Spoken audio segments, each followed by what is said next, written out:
Day 3, EGX 2015, and we're here in the red section. Hi, I'm Neil D, and with us today we've got Nick Makin from Making Games. Hey, yeah.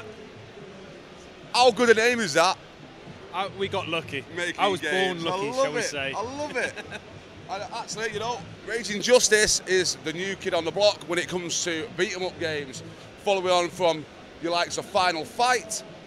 Yes, So many other games. Streets of Rage. It's like retro heaven, Streets of Rage, Punisher, yeah. Cadillacs and Dinosaurs. And what was it that inspired you mainly to make Raging Justice? Oh, for me, one of my all-time favourite games is Final Fight. It's just got to be Final Fight. Cody, Hago, and Guy. Specifically, Guy. I played as Guy more often than not. I just loved that game. It was just the size of the characters, the backdrops, just everything about it was so cool. And I just wanted to do a game that was like that, really. Not like that as in a copy, but because I love those arcade games. I love that arcade style. As a kid, I actually wanted to make arcade games rather than video games, but they died a death on the whole. So I'm making an arcade-inspired beat-em-up. Is there any plans to put it in a cabinet at some point, even if it's just for yourself? Yes. You've got to. That's that. I mean, get it all I was over up. at the other end of the arena. There's bespoke arcades, and I've been speaking to them, and they're really nice guys. And it's like, maybe I'll get it in a cabinet. Well, you've seen Wolverblades. Oh God, that is an absolute gel console. That one. I mean, the pair of us get on well. I look at it as we're kind of like two sides of a coin for the beat-em-up genre. You know, I've got the brawler, he's got the slasher, and his game looks gorgeous. It'd be kind of cool actually if you was to get something like that on maybe a Pi-inspired system, or maybe even on an Xbox. Get it in a cabinet and have both those, just them two games on it. Your picture on one side, his on the other. What are we saying? I would love that. I would love that. He'd want it for himself though. Yeah, probably, but he's actually got one. Lucky sod. Two-player as well. Lucky sod. Awesome. Right, so tell us about Raging Justice then. I mean, we know what's inspired you. Where are you going with it now? So what platforms are you coming to, and what kind of release date are we looking at? So we're looking at early next year for a release date now. We wanted to be out by now, but we've just got so much to get finished, to cram it all in. So we're coming to Xbox One and Steam at launch. We went through a successful green light campaign a few months back. So that'll be on PC and Mac. After that, we're going to look at tablet and mobile and other consoles. The only reason there's going to be a bit of a stagger with releases following the Xbox and Steam is because there's just the one programmer, that's me. It's strange to hear somebody say these days, in a way, that to go into Xbox One. Normally everything you hear was PlayStation 4, PlayStation 4. What's made you go down the Xbox route? For me, Xbox is kind of, I've got history with Xbox. I used to work with at a company called Rare, and they're owned by Microsoft for part of the time that I was there. And I'm just used to the flow, the style of developing for Xbox, and I find it really, in some ways, comforting. It was like coming home when I got my Xbox dev kit and was able to develop on it. And what was it that made you, I mean, you make games by day. Yeah. You develop by day. What made you then take that into your night job? What was the inspiration? Was it those childhood memories of wanting to make it? Or what you tell us? It was kind of getting to do something for myself. I was part of a big team, and it was, you know, great experience making great games. And I just wanted the ability to take ownership of the game side of things as well. As a programmer, I'm often in charge of just the technology aspects of a game, or parts of the technology or things like that, whereas now I get a chance to have input on the whole game. I have basically to make a game that just speaks to me. Yeah. Well, how long has it been in development then?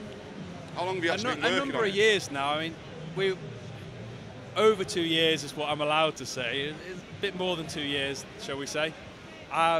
Because it's been started off as a hobby, a labour of love.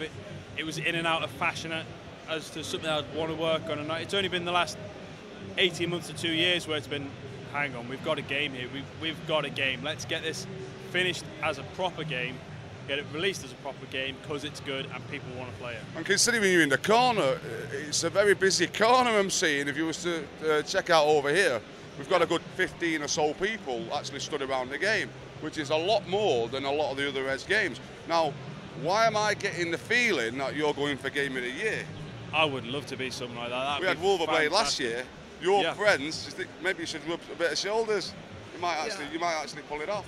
No, Because you're actually tackling a new genre and an old genre at the same time. And I did a little blog about this a couple of weeks ago. Yeah. You've got the retro feel to contend with, which is not easy, and a lot have failed quite miserably at it. But you're dealing with, you know, new technology aspects. How have you found adding the two? Have you found that balance, do you think? I hope so, I really do. I mean, it's trying to get the game to have that nostalgic feel, to work like your mind's eye is viewing the old games. Some of them don't play as well. I mean, the ones we mentioned before, most of them have held up over the time, but we're trying to get that gameplay feel on a modern console and add the modern features like the multiplayer, the ability to update, the sound, the surround sound, the HD graphics. It's been tricky because it would be possibly a bit easier if we would have gone for a simpler like 8-bit pixel look, or gone with simpler chip tunes and just gone with the simpler game. But we just want to make sure that the depth of the experience is there, even if it has that arcade lightweight immediacy. Yeah, it's been a bit tricky to do, but we think we're pulling it off. Do you remember the first time you ever got to play the game in full? Actually, it was ready. You knew it, the day you knew that the game was ready. You may feel it's not quite ready, but I mean from a playable factor. Yeah. How did you feel on that day? Did you think, right, we've really hit it now, we know we're there? I think the first time that I felt that was probably PlayExpo Manchester. Which was a great event. It was, I mean, it's a fantastic event, but we'd shown it to a few people beforehand at various other places, little pub meetups and whatever with friends, and it was getting the right balance. And then we took it to PlayExpo, which is a great event for this kind of game because of it having that retro feel to it with all the arcade cabs and the retro consoles. It just pinball. Oh, the pinball! Yeah. Oh. There was massive pinball there last year. That was awesome. That was absolutely awesome. I know I'm saying awesome a lot. And you're back there again in a few days. Oh yeah. And so's Wolverblade. I know. The pair of us are back there, hopefully next to each other, because that'd be really nice. That would be actually. Next, you know where we'll be at PlayExpo. We'll be going from one console. You know. Yeah. It's a shame you haven't got an arcade cabinet there. You're going to be a little bit gel there, aren't you? Oh, definitely. So, if you was to give somebody who was trying to start out a bit of gaming advice, what would be your main points? How would they help themselves along? What should they be doing, and what should they be looking to do? It all depends on what it is they're interested in. I mean, somebody like a programmer, it's important to get as much programming experience as possible with various things. But if it's more just about the game dev side of things, then make games. No matter how small, make them. I mean, start small, rip off an old game even, you know, get Pong working. Something as simple as Pong, one of the simplest things you can make. Get that working in a simple editor, just to experience all the niceties of that, and then go from there and say, okay, maybe go make it 2-player, or make the physics of the ball work different. Just tweak things and learn how you can explore gameplay. You get what I mean? Was Raging Justice actually down as, I mean, you know, you've got like Unity and things like that, a lot of devs are coming through Unity. Was yours self-coded, or did you actually use a platform? We started off with an online engine called Cocos 2D, which is an open source, OpenGL based rendering engine, just to get us over that hurdle, to get something on screen nice and quickly, getting some sound coming through. And over the last few years, we've tweaked it and changed it because it doesn't run on Xbox One by default, so I've had to completely add in the Xbox component of it, add in all the joypad component of it. Will it be just Xbox One then? No, or are we going to see this on 360? Because we do still have a lot of players out there on 360. 360 I would happily code it up for 360. I don't think performance-wise I'd have a problem with that because of the retro stylings of the game.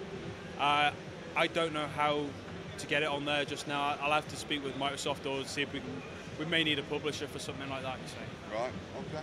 Right, anyway, I hope you enjoy your time. I mean, there's so many people here. I don't want to take up too much of your time, but it'll be great to maybe get a bit more of a chat with you, PlayExpo, see if anything's changed in a couple of weeks. and see what feedback you've received from this weekend, which is absolutely buzzing today. I mean, what do you think there is in here? 30,000 maybe?